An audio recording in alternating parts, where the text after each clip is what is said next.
Well, hello, everybody. Welcome to Dattitude. It's not just Dattitude. It's a special Dattitude. It is the season 3 finale. I can't believe they let me do this for 3 seasons, but they have. Here we are, and this is the finale, episode number 208.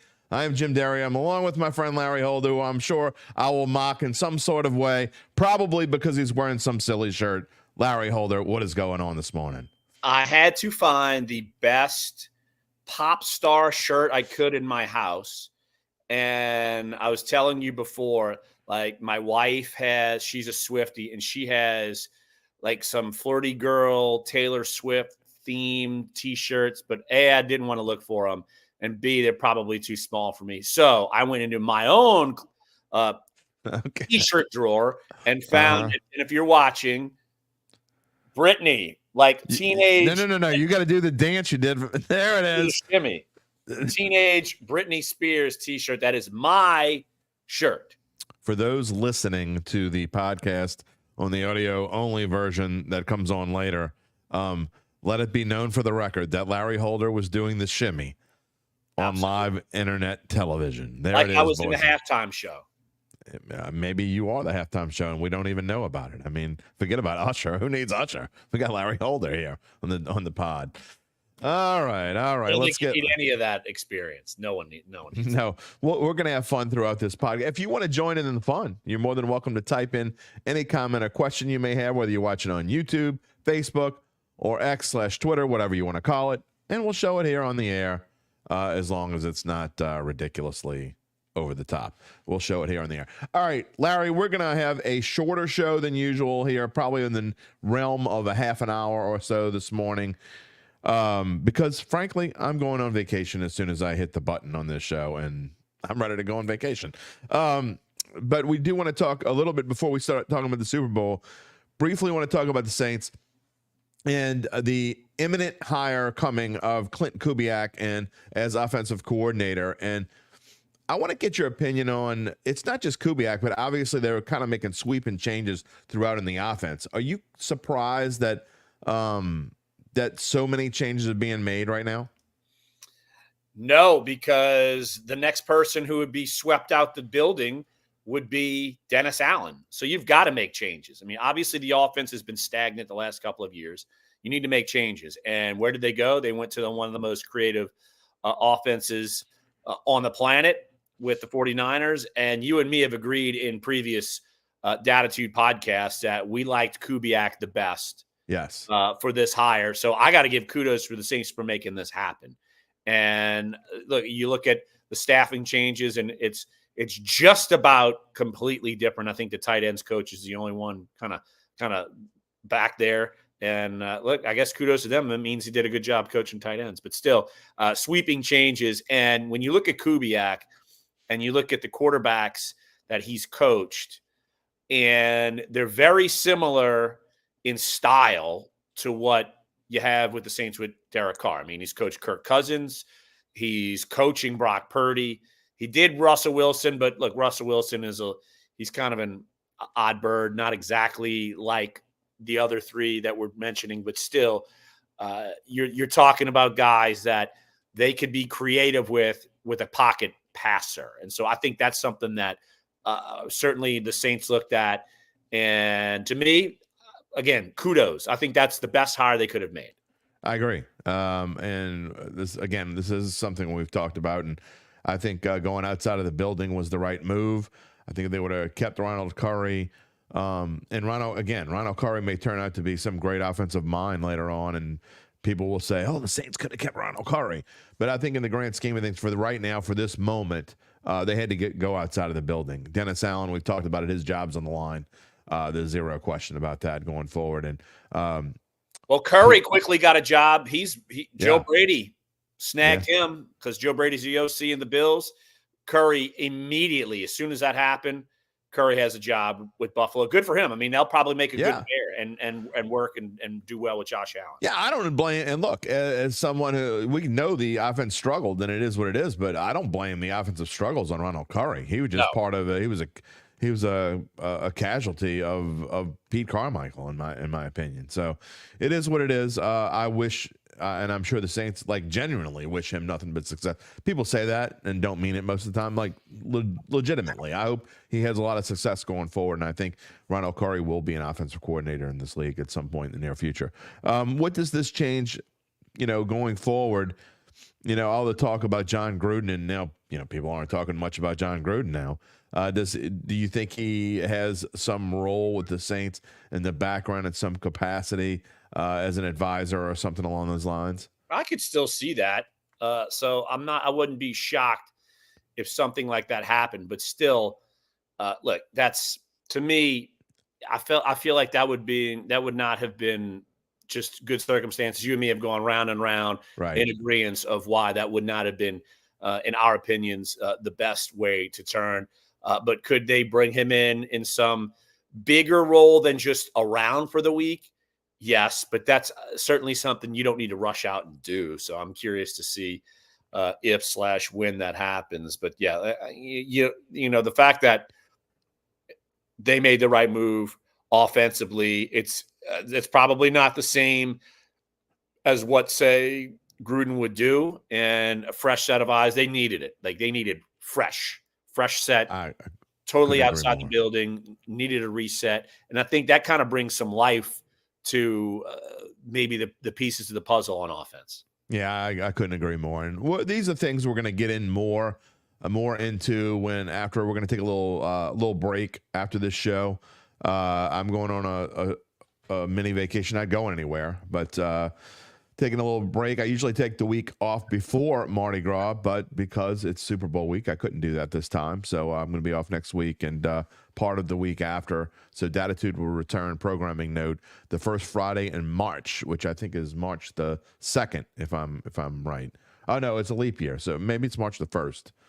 Anyway, whatever the first Friday in March is, that's when Dattitude will be back. Larry will be on some of these shows going forward. I'm sure we'll be on talking about the draft at some point. We're talking about you're going to be doing combine stuff. We'll be talking about the draft, and then in the off season, obviously, as we start gearing towards next season, Larry will be on, but not every Friday after today. You're going to give me a break. I'm going to give you a break, but you know what? We'll start with fantasy baseball before too long. I'm not going to give you a break in fantasy baseball, Since both we of us wear each stunk other last out. year. We're trying to scratch and claw in our media league. Yeah, we'll have to make sure we're scratch and claw each other. Make sure you wear that shirt. We try to at least scratch each other's backs. Yeah, make sure you wear that. Oh man, don't tell people that. You're gonna wear that shirt to the draft, please. All right, let's talk about Super Bowl 58, and I think you and I can't remember what you picked for the championship game. You picked Baltimore, didn't you?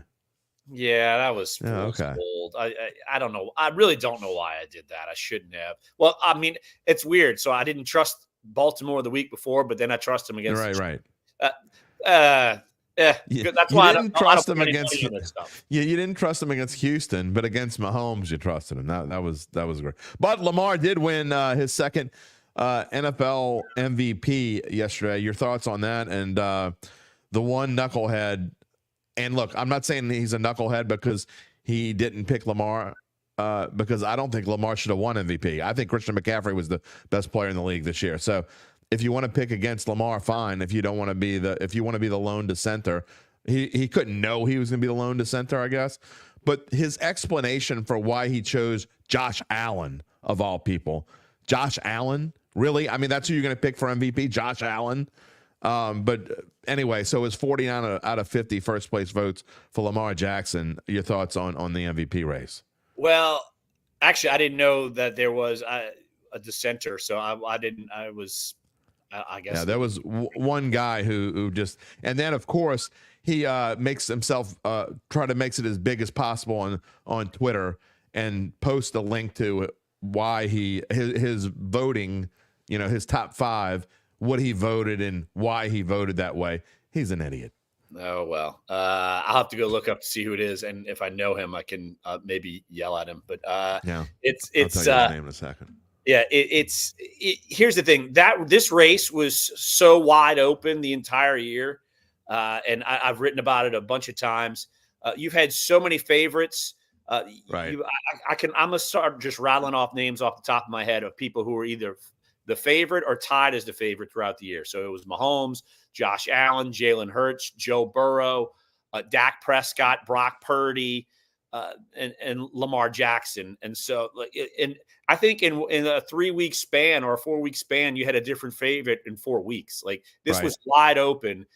And so I think it was more about you had front runners. Some of them fell off. Lamar Jackson stayed pretty steady and then elevated toward the end of the season. The big heads up matchup when, you don't say quarterback versus quarterback. Yeah, right. So what? Perception wise, it's quarterback versus quarterback. And Lamar Jackson beat Brock Purdy, and Brock Purdy played terrible that game. And Lamar Jackson had a good game. And then from there, he really propelled himself, had a perfect passer rating in his final regular season game. So yeah, like the pick made sense, but it was definitely a year where the pegs were all over the map. It was not like Mahomes ran away with it or Tom Brady ran away with it. This was a very wild year, and Lamar Jackson kind of just outlasted everyone. Yeah, Dak Prescott actually finished second in the overall voting. But look, this to me, these awards are now meaningless. The way that people vote, and the guy's name, by the way, I can't believe I'm giving him pub because he's a moron. Is Aaron Schatz? I don't know if you know who that is. Is he what used to be with Football Outsiders? I think so. I don't think know so. him. I just know who he is. Yeah, well, he's a smart guy, but like, hey, if you. Well, he might be. I mean, in the grand scheme of things, it's probably a ploy to get people to read it, and I clicked on it, so I'm probably a bigger more. I mean, maybe he's smart. Maybe he's a smart guy who does. I mean, people do things that they don't believe all the time to get people to look at their stuff. So, I mean, I guarantee you that his post probably got 200,000 clicks today.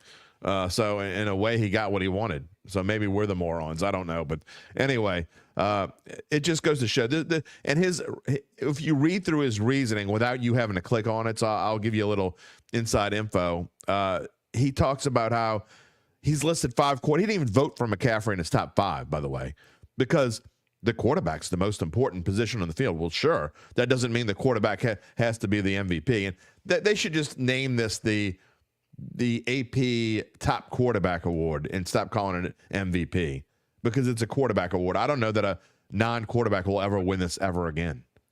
It would have to be actually a year like this might have been a year where it could have happened. Right, and not a single non-quarterback got a single first place vote.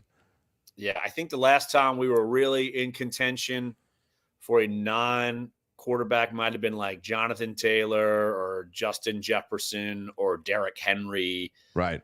But yeah, it's, look, the quarterback is, to me, it's the most valuable position in sports, like all of sports. I don't disagree with that. Doesn't mean you automatically make it the MVP. I mean, McCaffrey had just shy of 2,000 yards and over 20 touchdowns. I mean, what else does anyone think that the Niners are in the Super Bowl? Are you voting for him? No. Well, do we think the Niners are in the Super Bowl without Christian McCaffrey? Absolutely not. I mean, do you think the Niners would be in the Super Bowl without Brock Purdy? Do you think Sam Darnold could put him there?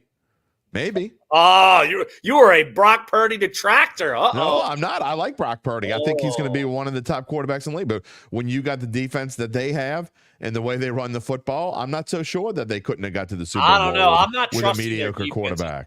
I'm not trusting their defense as much these days. Like that goes part of my logic of. That's a great segue. Yes, part of my logic. That's a great segue. You look at the defensive rankings. All the rankings here on the bottom of the screen here on this beautiful Dattitude podcast season finale. The defense 8th ranked against the 9th ranked offense of the Kansas City Chiefs. So very even there. You talk about their passing defense, 14th against the Chiefs, 6th ranked offense. The rush defense, they're not going to be able to run the ball. I mean, I understand Pacheco has had a phenomenal season, but it's all going to be on Mahomes, which is why if you like the Chiefs, I think you like the Mahomes over, I think it's 262.5 yards now passing. And if you like the 49ers, maybe you don't like the over. But I think those two kind of go hand in hand. But this is the Mahomes game for me, and it's a McCaffrey game on the other side. Like it's going to come down to, for me, which defense do you trust more? And that's part of why I just brought up what I brought up. And All I know is I've seen the 49ers defense have struggles the back part of the season and even into the playoffs. The reason the Chiefs are in the Super Bowl is because of their defense. This is you. It's like you wish that in some of the Drew Brees great statistical years, Drew Brees wish he had the defense like this, and Patrick Mahomes is getting in it. And Patrick Mahomes has had a down year, statistically speaking, with all the metrics. And trust me, if you follow my coverage at The Athletic, I write about quarterbacks every single week. And this is the worst year of Mahomes' career. Is it all his fault? No. I mean, his skill position players, they're not any good. And Kelsey's getting older. So they're going to address that in the offseason, and he'll probably have better numbers and such next year. And the Chiefs will be more dangerous offensively. But their defense is stacked. Like each level, it's stacked. Secondary, linebackers, defensive front. Like they're the reason why they're in this position. And so when you look at just how the Chiefs have gotten here, it's scratching and clawing, and yet it's amazing. You see, well, the MVPs, the favorite to win the MVP would be Mahomes, but the favorite in the game is the 49ers. So I find that to be a bit of an oddity, given the mixture of the bag here. Here's what people don't understand, and here's where the sports betting part comes into it. And people don't understand this. And I had a good friend of mine who I thought understood how this all works before the game, telling me, "What do you think the line's going to be?" I got Chiefs -2.5. I'm like, "You're insane." I'm like, there is 0.0 chance the Chiefs are going to be favored in this game at any point. The Chiefs will not be favored. And he started coming. I'm like, I do this for a living. I think I know the spread's going to be somewhere between 2 and 3 49ers. And it opened at 2.5, immediately went down to 1 and came back to 2, and it stood there. But here's how lines are put together for those who don't understand. It's not just Vegas doesn't just pick a number out of the sky. They don't say, oh, the Chiefs have been playing great lately, the Niners haven't been playing great lately. It doesn't work that way. The way that lines are set are by each book has their own power rating. And by the way, these power ratings are pretty similar across the board. They have people who put these power ratings together. And let's just say the 49ers they have a power rating of 9 or so, which means they're 9 points better than an average team. Okay. And the Kansas City Chiefs have a power rating of 7, which means they're 7 points better than an average team. So you get 9, you got 7, 9 minus 7 is 2. And that's where the number comes up from. So on a neutral field, it's San Francisco -2, which is what we have here. And that's how the number comes up. So has nothing to do with, who's better at that point in time. And recency bias does play a small role in deciding lines. But so if this game had been played maybe at the end of the regular season, it might have been San Francisco might have been a 9.5, and Kansas City might have been a 5.5, let's say. And so the line would have been somewhere along 4 back at the end of the regular season. So because of what they've done in the playoffs, I do think that the Niners have dropped a little bit, and Kansas City obviously have risen because they've beaten Buffalo and Baltimore, but that's how we get to this -2. There was no way it was ever going to get to where Kansas City had a better ranking than San Francisco. If that makes sense. I get actually where that's coming from, because actually if you look at the season as a scope, I mean, San Francisco's been better than Kansas City. Like that has just overall, it's the way it's been. And even though the 49ers, they haven't exactly been overwhelming and aesthetically pleasing in their wins, they've still won and they've still gotten there. And then Kansas City, like they have kind of, look, if you look at their regular season, Mark, the back half of the season's been up and down big time. And they've kind of been able to, in my opinion, just kind of use that experience and kind of outwit some of these other teams. And, and you kudos to the coaching staff and for the players who have been there before and aren't affected by the moment. And I think that's a big thing for the Chiefs just even getting here. And so, but yeah, I think look, -2. That's pretty close to being even, It really is. It really is. And I got to be honest, it's interesting that I find the line neither the spread nor the money line has changed all that much over the course of that initial movement. It came back to 2, like I think on a week ago Tuesday, maybe even a week ago Monday. It didn't stay at 1 very long. It went immediately back to 2. People with money bet San Francisco enough to make it go back to 2, and it's been back and forth. The public is all over the Chiefs. Aunt Mabel and Drunk Joe at the bar are all betting the Chiefs. There are very few regular Joes who are going to watch this game and, smoking their Joes and drinking their beer who aren't voting for the Chiefs because they don't bet against Mahomes when it matters. But the Niners across the sharp money, what I think has been interesting is a lot of sharps are saying things that average Joes are saying. Like people with the money, there have been so many, it's split. It's almost 50-50, I think, down the line when you're talking about people with the money. And a lot of the sharps are saying, again, things that average Joe is saying. And they're saying, I don't want to bet against Mahomes. And I completely understand that. So that's kind of where we are right now. It is truly, even with people who know what they're talking about, kind of a toss-up. Hence, you see where the line is. Yeah, I think that and it goes back to me to the on-field where Mahomes hasn't been his best and the Chiefs are winning. Right. Like, that is dangerous. Like I agree. Like Mahomes, he is one of the few players in any sport in the world that almost can flip the switch. Like, there is a rare breed that can do that sort of thing in the biggest moment of their sport. And he is one of them in arguably the hardest sport on the planet to do that. I think even more so than Tom Brady. I would agree. I mean, all you got to do is look at, Tom Brady didn't have this stretch at the beginning of his career. I mean, he's been to, 6 straight AFC title games. This is his 4th Super Bowl since being a starter.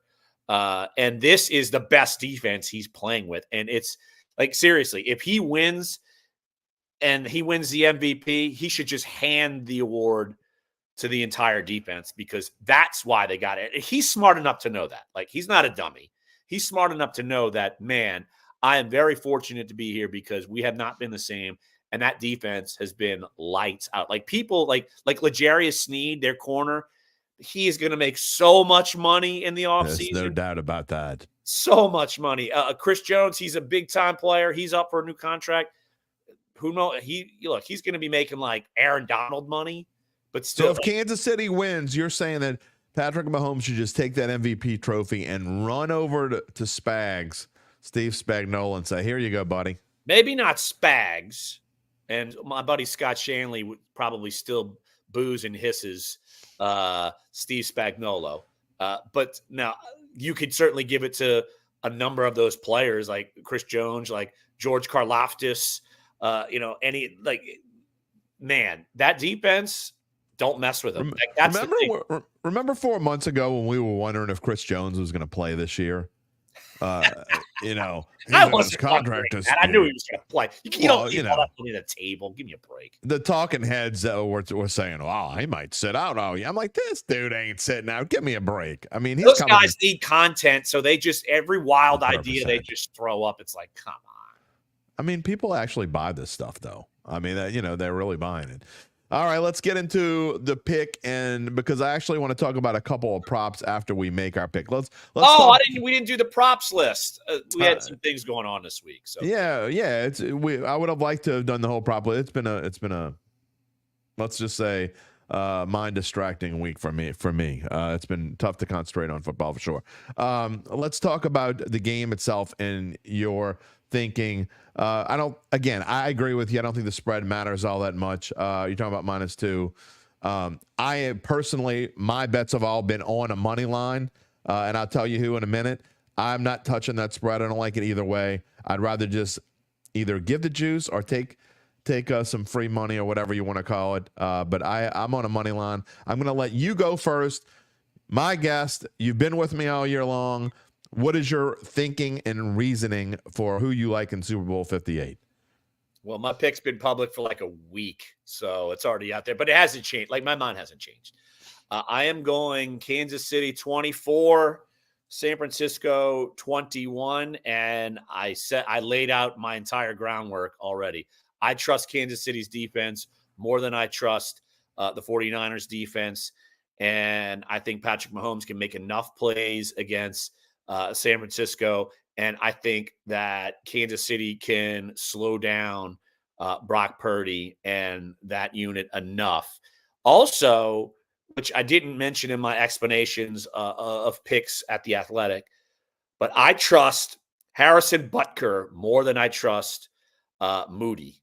Jake Moody. Moody. I mean, Butker is pretty much money. Like, Yeah. if I need a kick and the game's on the line, I'm trusting Butker. I'm not trusting Moody. So hence 24-21 Chiefs.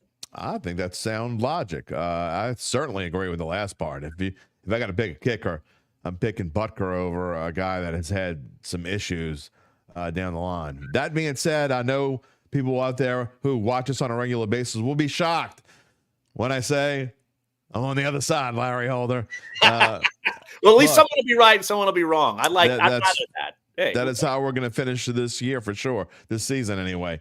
Look, and my pick also was posted Wednesday, and it's also been posted this morning. There's a post on NOLA.com about the people who cover the Saints, and they were nice enough to include me in that group as well in my pick. And I have a very similar score. I have 49ers 24, Chiefs 19. The same, by the way, we did not talk to each other, but Zach Ewing and I have the exact same score. With the exact, isn't it? It's 24 to, it's not like it's 24-21 or 21-17 or 28-24. No, it's 24-19. We both had the same score. I actually bet on it. $4 wins me $915 if that's the score. It's the only exact score I bet on. So we'll see what happens. But my reasoning is this. I know Mahomes has been great for me in the playoffs, betting wise. I've had a wonderful few weeks in the playoffs. It's been very profitable for me. It's actually been a pretty good season. Sure, I'll toot my own horn. Why not? But I will say this. I know betting against Mahomes is betting at your own peril, but I just think that San Francisco, since they demolished the Cowboys in, I think, week 5, which was the first weekend of October, I've thought that San Francisco was the best team in the NFL. And I still think they're the best team in the NFL. I don't go for recency bias, and I understand why people do.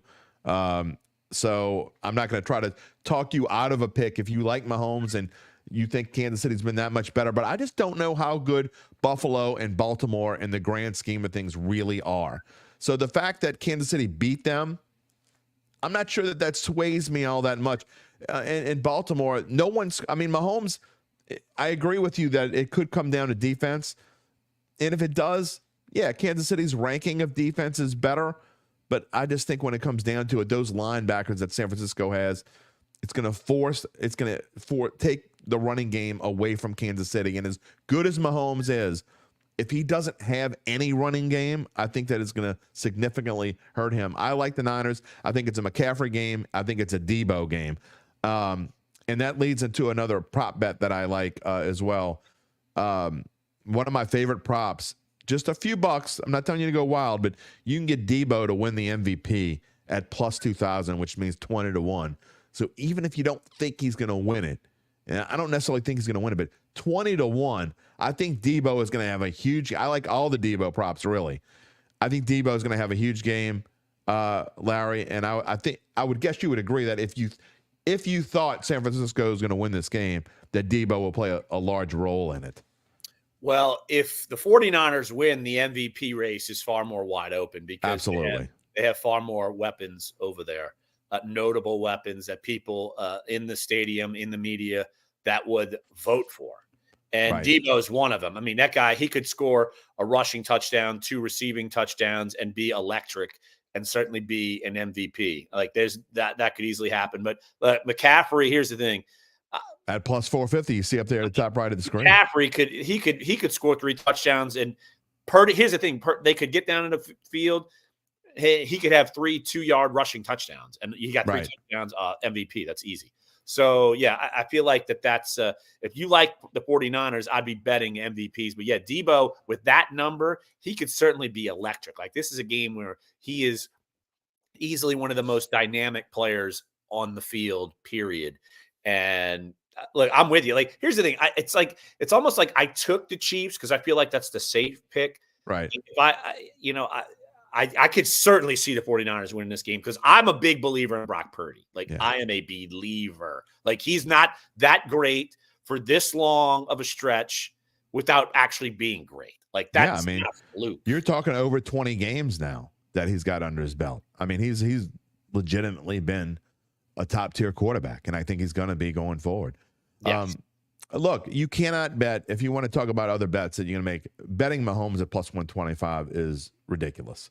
You'd be much better off just eating the 20 cents and betting on the Chiefs to win the game at plus 102. Basically even money. I mean, it makes no sense whatsoever. And I'm just trying to give a betting tip out there. Do not bet on Mahomes to win the MVP. If the Chiefs win the game, there's about a 96% chance that Mahomes is going to be the MVP. I mean, let's just say, so you're getting no value there whatsoever. Kelsey at plus 1,200, maybe you're not getting enough value, I don't think, to bet. And I'm trying to teach people about value in betting. And that could happen. But you're not getting the right number there. So I do like McCaffrey at 450. If you want to put a few bucks on that as well, if you think San Francisco is going to win the game, I think you're getting value there, McCaffrey. But again, Debo is the number.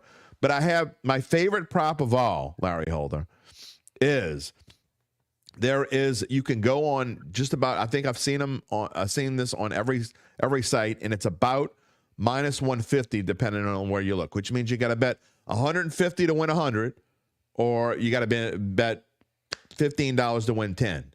But will there be a 2-point attempt in the Super Bowl? The answer is no. And this is by far the best value you're going to find. And I'm going to tell you why. You want to know the last time the 49ers even tried a 2-point conversion? You have any idea? No. 2021. They haven't tried a 2-point conversion in 2 years. The Kansas City Chiefs this season, 2-point conversions. 1. They've attempted only 1 all season. So you're talking about 2 teams that have combined to attempt 1 all season long. These are 2 conservative coaches.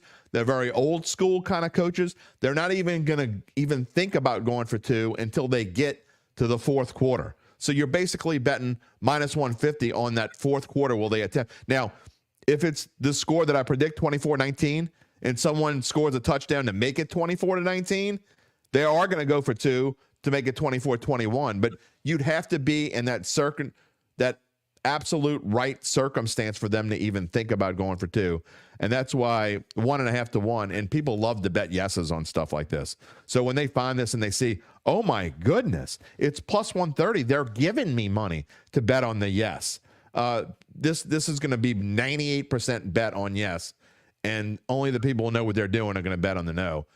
Great value. There will not be a 2-point conversion attempted in this game. Well, my score they wouldn't be doing it. Well, part of this is these 2 teams have been 2 of the best teams in the NFL the last 2 years. They're not chasing points, so they don't have to go for 2. So that's a big part of doing that. But you might convince me to go run out and do that. But here's the thing: if they your score almost screams like that they would have to have missed a 2-point conversion.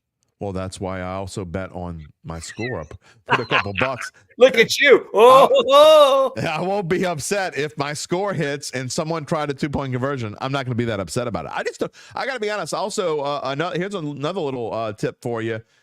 Kansas City second half unders this season. Interesting little nugget for you. This season, Kansas City unders 18-2. 18 times the under in the second half in all Kansas City games have gone under. Only twice this year have they gone over. They both, all 3 of their playoff games have gone under as well. So the Chiefs are a dead nut under team in the second half. I like the under for the game, but I probably like the under in the second half even more. It's hard to go over when you score 0 in the AFC Championship game in the second. And the other team only scored 3. Yeah. Right. But also, last year, Kansas City certainly turned it on in the second half to catch and beat. Little different defense on the other side. Well, yeah. And so, as we've seen now, the Eagles defense became a dumpster fire starting at like week 12. Oh Right. my gosh. But yeah, but look, I'll just say overall, this whole game, I'm really looking forward to it. I know people might have been like, I am too. 49ers. Yeah.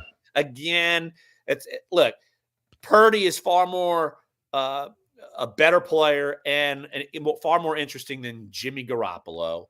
And I think overall, like this 49ers team is better than that one. And the Chiefs are still the Chiefs, and they're vulnerable. And so, I think you add it all up. And most importantly, is Taylor going to make it? Oh, God. Let's get the plane tracker.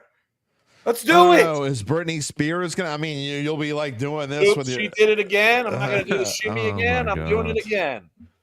Where have we gone with football, Larry Holder? It's supposed to be. Oh, I know. Get off my lawn. I understand. Old man, you're not that much older than me. Don't be crusty old man. I mean, come on, man. Give me a break. Live a little. Can we play football, for God's sake? This is why the Super Bowl is almost always anticlimactic. Even though as great as the game was last year, I'm like, to me, the football's kind of over when you get to the championship games. When those are over, it's like, okay, Niners and Chiefs are in the Super Bowl. Who gives a damn? I mean, look, I am looking forward to this game, but I might have to turn the sound off. I will say, let me maybe like do some coincidence here. So the last time Super Bowl ran into Mardi Gras that I can remember, the one I can remember, it was the 2007 season. Patriots were perfect. The Giants upset them. It's Bacchus Sunday, so I'm watching the game, and I'm on Julia Street. I'm gonna give you another one in a second. Yeah, I'm on a condo and watching, and it's King Hulk Hogan riding by in Bacchus. You seeing Patriots upset combined with King Hulk Hogan, what can be better? So why can't this be wonderful for us here? I'm gonna give you another one, and it sucked. I don't remember the number, but the Philly special. Super Bowl. The last one, but yeah, that was the Philly special. Yeah, the Philly special Super Bowl was the first weekend of Mardi Gras, 2017 season, and it stunk because my daughter was a maid, and oh God, I can't remember. The parade's defunct now in Metairie. It was one of the big Saturday night parade. Caesar, and she was a maid in Caesar, and it rained like cats and dogs Saturday night, and they moved it to Sunday night. I'm like, are you out of your mind? They moved, and my daughter's a maid. I have to go to the parade. I'm like sitting there on my phone watching the parade. Oh, there's my daughter. Hold on, let me turn this to video. Took some video, go back to watching the game. Everybody's enjoying the parade. I don't care. It's a Super Bowl. So we did get back to my friend's house to be able to watch the Philly special there at the end. But of course, it's a Super Bowl with like 70 points scored in it, and I can't watch it because we're at a stupid parade. Well, I mean, I love Mardi Gras. I'm in Endymion Saturday, tomorrow. That's tomorrow. Good Lord, tomorrow. Anyway, you better tell everybody what float you're on so everybody can yell. I tell you what, I will tell everyone what float I'm on. You're going to have to go listen to the actual pod, and I will finish my actual pod telling you what float I'm on. So you can search for Dattitude wherever you get your podcast. And at the end of the show today, I'll tell you what float and position I'm on. You can come yell at me. What are you doing this weekend, Larry Holder, besides the Super Bowl? I will. Well, my wife, she works for Fox 8, so she will be part of the staff covering and airing the parade. So I will be. I will play Uber. I drop her off at the convention center, and then I pick her up, and then I wake up the next day and I work. Now I will get out. Actually, I've got some good friends who are actually getting married in the quarter on Mardi Gras Day. So married? I am going to be. Yes, long duck dong. Sorry, bong. Couldn't help myself. All right, well, candles reference for all you people who don't know what in the world we were just talking about. What is he married? What does it mean? All right, well, he got his girl. All right, well, you're not going in Endymion, so I don't have to tell you what float I'm on. All right, you can throw stuff at my wife as she's like field producing, got the headset on.